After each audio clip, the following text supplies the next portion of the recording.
Hello, Grandmasters. Mike Amori, how are you?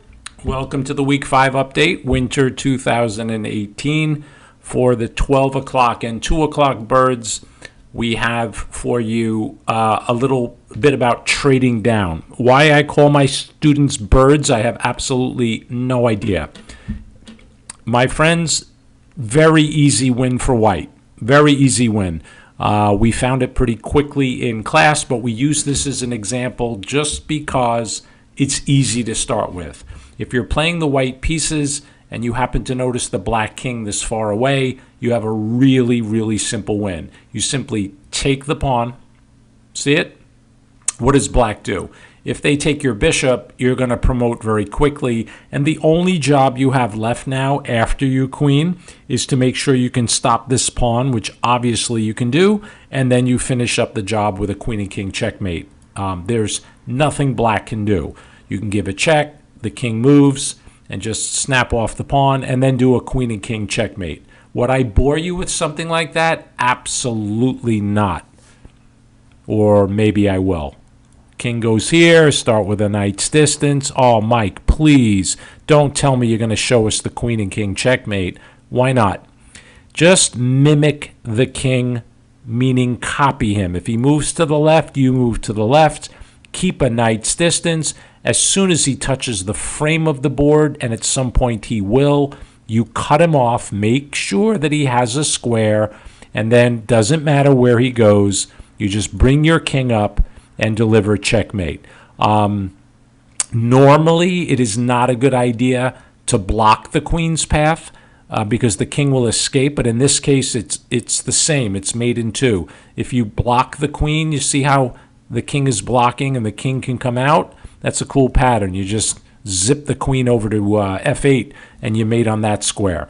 If I go back, the other way to mate would just be move the king here to c6, the king comes, and now you have checkmate. Okay, so take a look at it again. Let's go before the sacrifice. It's just a basic concept, but it's nice to know. We don't care about the material. Just take the pawn, because what's left leaves us with a winning position, and that's really what trading down is about. You see a position, and inside it you see a position that you know how to finish. For example, the queen and king checkmate is hiding. If they choose not to touch your bishop, you just take the second pawn, and then you can queen. Now, we've talked about these rook pawns, that if you have the bishop that's the wrong color of the queening square, you would not be able to win this. And that might look like this position here if it were black's move. So I have the same exact pieces I had a second ago on the board. I just changed their locations. And a lot of times when you're up a pawn, it doesn't matter. And a bishop. It doesn't really matter whose turn it is. Almost all of these positions are wins. Here, because the king is so far away and it's black's move, that black can actually draw this game by simply going to the corner. And because the bishop is the wrong color of the queening square, this being a rook pawn, the game will be a draw. There is no way to get this black king out of the corner. And I do know that I repeat myself over and over about these basic endgames, but they are so important to know. Hopefully you guys can see you cannot make progress as white. It's just not going to work. If you ever push the pawn with a check, you see it's protected by the pointy guy down here. The king just goes to the corner, and you can't get him out, and you have to give him a square at all times. So here you'd have to play king here, give the king the g7 square, and you can never get him out of the corner, which means you can never queen. If you ever queen when he is out, he's just going to take it, and the game is a draw. Okay, but check this out. So here's just a little bit of a change. I moved the white king closer, and I made it white's move. Every now and then when you have this kind of crazy rook pawn stuff going on, you get to play moves like bishop to h7. Just as an example, I mean, you have other tries. Just keep the king off of the g8 square, And if he stays in this zone, obviously he wants to stay near this pawn. I mean, he's not afraid of the bishop. He's afraid of the pawn because it's going to grow up, you know, and become a queen.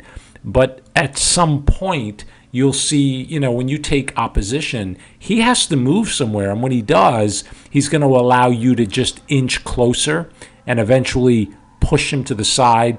And once your king controls the queening square, then you just bring your bishop out and queen and you win the game. Okay, so that's just a pretty simple example to start with. And then I threw in a little endgame stuff for you too. All right, let's look at another example. Okay, I hope these are coming out okay because my computer, as usual, is acting up. In these classes, yesterday, Sunday, February 25th, we talked about a new kind of passed pawn. We called the pawns on the outside of the board, that's right, outside passed pawns. When you have a pawn this far over to one side or the other, it makes this king's life very difficult. So this is a very easy win. Yesterday, I think in 2 o'clock, we were talking about chicken coops and foxes. I won't put that on the video today, but just keep in mind that this king must come over here at some point to stop this pawn. And when he does, this king is mischievously going to sneak in here, eat these 2 pawns for breakfast, and make a queen. So how would you accomplish that win? Well, just move the king over. Now, you're not trading down here. This was just connected into the next position that you're going to see. So it's really a combination of trading down, like you saw in the first example today, and now using an outside passed pawn. The next position I'll show you will be a combination of both. So, you know, what does black do? So the black king centralizes because he wants to be able to deal with problems on both sides of the board. But once you start pushing that h-pawn, it's going to make this king a little nervous, this guy here. Well, you know, what does he do? If he heads toward your pawn, you can even push it again. And after king g5, you just start walking your king into this cluster of pawns, and you're going to win them. You know, king h5, and the game is finish it, I tell you. Just king d5, you play king c6, king over, king f5, king takes, king over, and you see how this is going to end, right? So the king just... no chance. So, you know, once you play king d3 and you see the king centralize, you should find the winning plan here. Okay, let's do one more that puts both ideas together. Okay, this actually came from a really good training guide.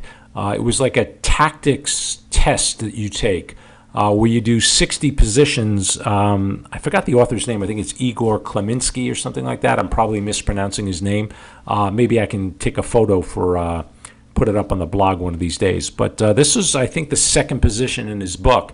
And it's a dual position. It was one where you try to do something if white made a move and then if black made a move. So in class yesterday, I showed this position and used it as here, what happens if white takes this pawn?